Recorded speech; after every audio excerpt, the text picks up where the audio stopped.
The Syrian army claims it shot down 2 Israeli aircraft over the Golan Heights, something Israel denies.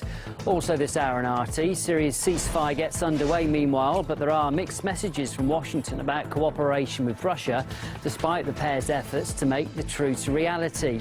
And the head of the International Monetary Fund will face trial in December over a multi-million euro corruption case. Plus, Hillary Clinton's team promises to release additional medical records after a wave of criticism over the handling of reports on the health of the Democratic presidential candidate.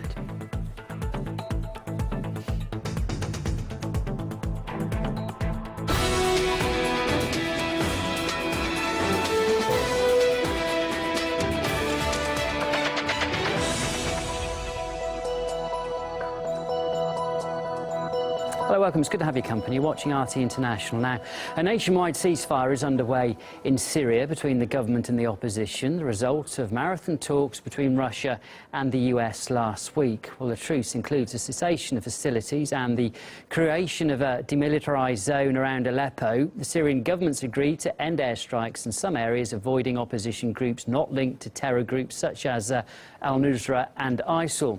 If the ceasefire holds for at least a week, the United States and Russia will then work together to target terror groups. The agreement's initial aims also include allowing humanitarian access to the besieged areas. But it is a complicated picture in areas like the strategic city of Aleppo, from where Lizzie Phelan now reports. According to the Russian Ministry of Defense, the truce began at 6 p.m. I'm on top of one of the tallest buildings in Aleppo, where we have a prime view to see whether there really is a pause in the fighting. Here in this direction is the east of Aleppo, that direction, the west of Aleppo, the west controlled by pro-government forces, the east controlled by rebel forces. We can see smoke on the horizon, and we're hearing pretty much from all directions the sound of gunfire and artillery fire. So even though this ceasefire has taken effect, there really isn't a pause in the fighting here at the moment. We can see on the horizon yet more smoke. Of course, the Syrian government has said that while the truce is taking place, it will continue its attacks against groups internationally recognized as terrorist organizations. For example, the formerly named Jabhat al-Nusra, now named Jabhat Fatah al-Sham, which is excluded from this truce. One of the main difficulties in this truce being enforced, and the skepticism from people that we've been speaking to in Aleppo that it's really going to work, is that groups like Jabhat Fatah al-Sham are so deeply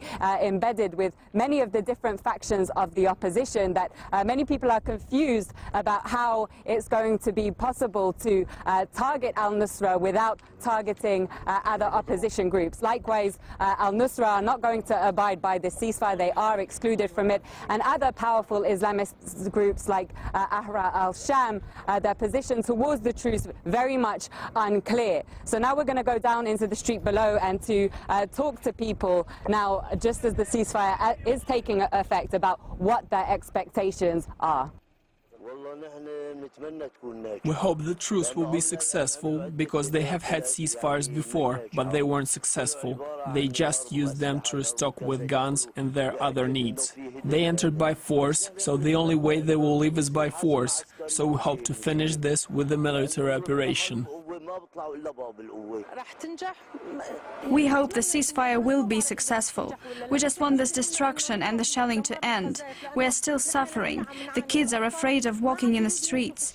Innocent people are dying, and you see the destruction around us. The children are afraid of Aleppo. Whenever we tell them we are returning, they ask, are we going back to the rockets and mortars? We just want to go back to how we lived before.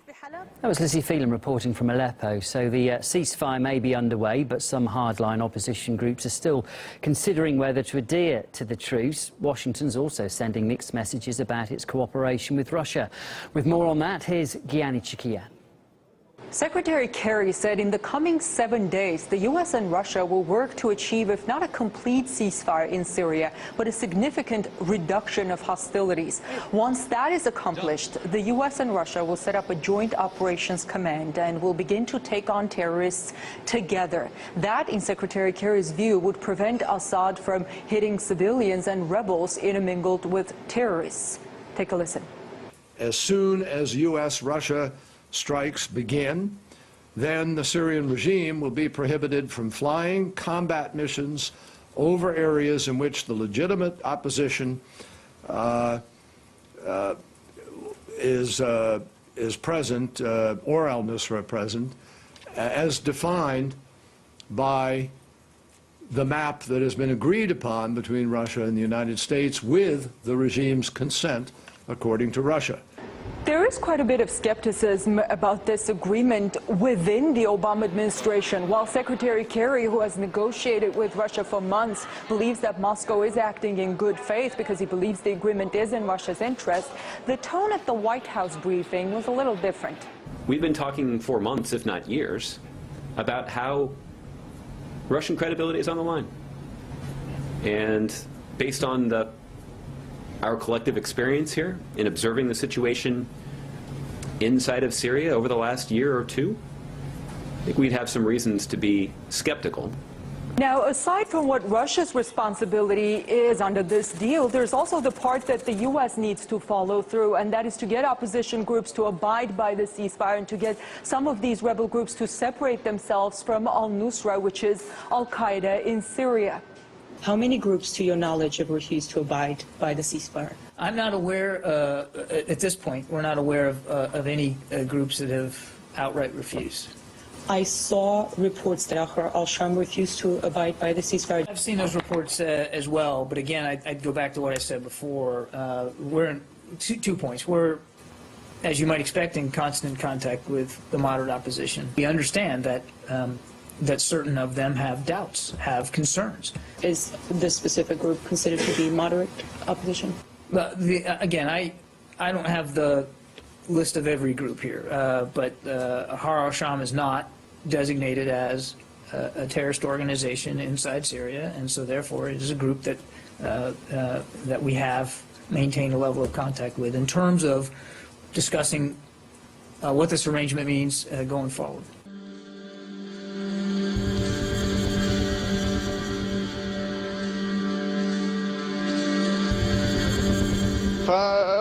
They attacked our village. Many were killed.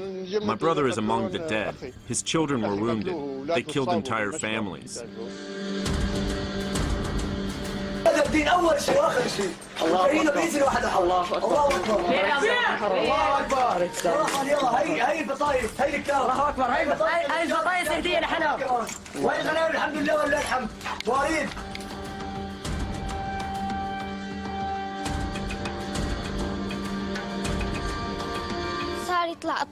We were asleep when at 4 in the morning, intense shooting woke us up. Then a shell exploded in the neighbor's yard. We ran through the prickly bushes before we got to a safe place.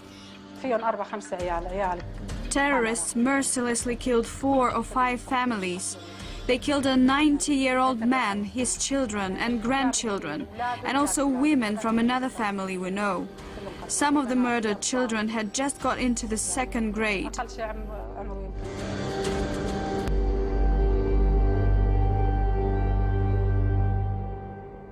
The U.S. has been saying for months that it's working to get the rebels to separate themselves from al-Nusra in certain parts of Syria, and no progress has been reported in that regard. So arguably, the U.S. has a more difficult task at hand under this agreement.